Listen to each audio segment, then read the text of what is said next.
Hello everyone, আমি astrologer এবং বাস্তু কনসালটেন্ট তনুশ্রী। আজকে আমি মিথুন রাশি জাতক জাতিকাদের জন্য 2024 সালের ফেব্রুয়ারি মাসটি কেমন কাটতে চলেছে সেই বিষয় নিয়ে আলোচনা করব।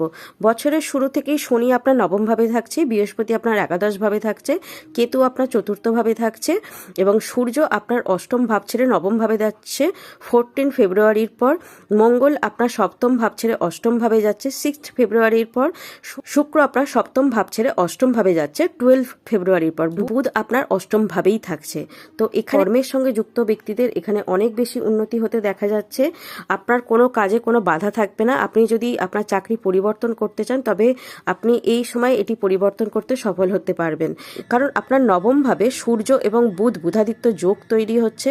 তো নতুন কর্মপ্রাপ্তি বা নতুন ইনক্রিমেন্ট নিয়ে কর্মপ্রাপ্তি হওয়ার প্রবল সম্ভাবনা তৈরি হয়েছে, বা আপনি যেখানে চাকরি করছেন সেখানে আপনার মান সম্মান বা পদ প্রতিষ্ঠা বৃদ্ধি পেতে দেখা যাচ্ছে, আপনাকে প্রমোশন পেতেও দেখা যাচ্ছে। নবম ভাবে বুধ এবং সূর্যের বুধাদিত্য যোগ তৈরি হতে চলেছে। বিজনেসের সঙ্গে যুক্ত ব্যক্তিদেরও এখানে বিভিন্ন দিক থেকে আয় ইনকাম বৃদ্ধি পেতে দেখা যাচ্ছে, যেহেতু বৃহস্পতি আপনার একাদশ ভাবে রয়েছে।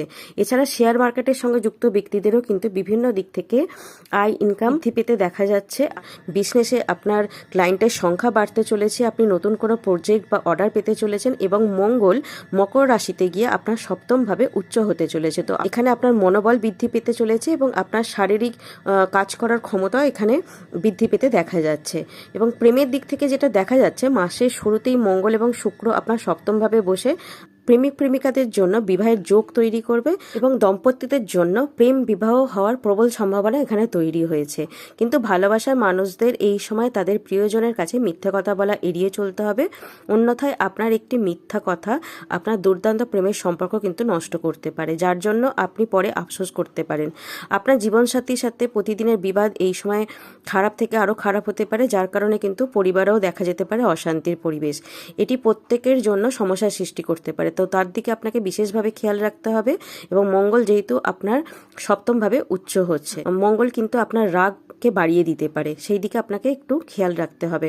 আর শিক্ষার্থীদের জন্য যেটা দেখা যাচ্ছে, মাসের শুরুটা আপনার জন্য অনুকূল হবে এবং শুধু শুরুই নয়, এই পুরো মাসটাই কিন্তু আপনার জন্য অনুকূল হতে চলেছে। যারা প্রতিযোগিতামূলক পরীক্ষার জন্য চেষ্টা করছেন, খুব ভালো নাম্বার নিয়ে এখানে আপনাকে উত্তীর্ণ হতে দেখা যাচ্ছে, বা উচ্চ শিক্ষায় খুব ভালো সাফল্য পেতেও আপনাদেরকে এখানে দেখা যাচ্ছে। তবে একদিকে খেয়াল রাখতে হবে, আপনার বাড়ির বাচ্চাদের অতিরিক্ত সুযোগ দেওয়া ভবিষ্যতে কিন্তু আপনার জন্য সমস্যা তৈরি করতে পারে। তাই প্রথম থেকেই তাদের দিকে বা তারা যে বন্ধু বান্ধবদের সঙ্গে মিশছে সেই দিকে আপনাদেরকে বিশেষ নজর রাখতে হবে। যাদের সঙ্গে তারা সময় কাটাচ্ছে সেই দিকে আপনাকে বিশেষভাবে খেয়াল রাখতে হবে। আর আর্থিক দিক থেকে যেটা দেখা যাচ্ছে, এই মাসে আপনার আর্থিক অবস্থা একটু উত্থান পতনের দিকে যেতে পারে।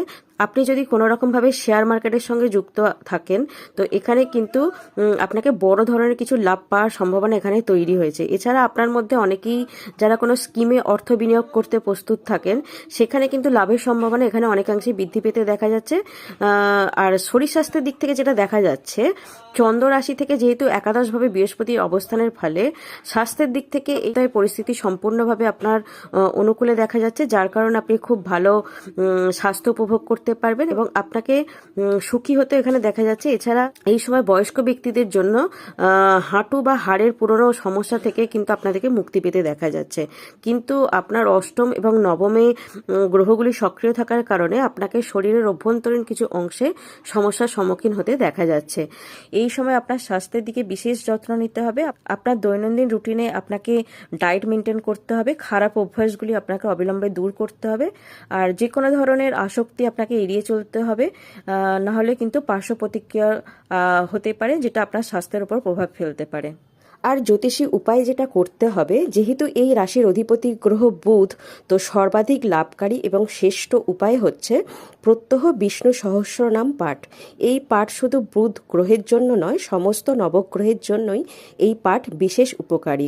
প্রত্যেক বুধবার দিন করে আপনারা বুধ চালিসা পাঠ করতে পারেন, প্রত্যেক বুধবার করে আপনারা গণেশজির পুজো করতে পারেন এবং প্রত্যেক দিন সম্ভব হলে 108 বার করে গণপতির মন্ত্র ওং গং গণপতায় নমঃ এই মন্ত্রটি লটারি জপ করতে পারেন। এছাড়া প্রত্যেক দিন করে আপনারা সাদা খাতায় লাল কালি দিয়ে 108 বার রাম নাম কথাটিও লিখতে পারেন। বুধবার দিন করে সম্ভব হলে গরুকে আপনারা সবুজ ঘাসের চারা খাওয়াতে পারেন। প্রত্যেক দিন সম্ভব হলে পাখিদেরকে আপনারা কাঁচা সবুজ মুগ ডালও খেতে দিতে পারেন। বুধবার দিন করে সবুজ রঙের বস্ত্র পরিধান করার চেষ্টা করবেন এবং সবুজ রঙের রুমাল আপনারা ব্যবহার করারও চেষ্টা করবেন। এতে বুধ গ্রহ খুবই মজবুত হবে। এছাড়া আপনার ভাগ্য নির্ধারিত হয় আপনার নিজস্ব জন্মকুষ্ঠী বা জন্মছকে সমস্ত গ্রহের অবস্থানের ওপর। আপনার নিজস্ব জন্মকুষ্ঠীতে যদি সমস্ত গ্রহের অবস্থান ঠিক না থাকে বা কোনো খারাপ গ্রহের দশা অন্তর্দশা চলতে থাকে বা আপনার বাস্তুতেও যদি কোনো রকম সমস্যা হয়ে থাকে, তাহলে আপনারা ভালো কোনো অ্যাস্ট্রোলজারের সঙ্গে পরামর্শ করতে পারেন। তো ভিডিওটি আজকে আমি এখানেই শেষ করলাম। ভিডিওটি ভালো লাগলে অবশ্যই ভিডিওটিকে লাইক করবেন, চ্যানেলটিকে সাবস্ক্রাইব করবেন, পাশে থাকা বেল আইকনকে অল প্রেস করে রাখবেন, যাতে আমি নতুন ভিডিও আপলোড করার সঙ্গে সঙ্গেই আপনাদের কাছে নোটিফিকেশান চলে যায়। নমস্কার।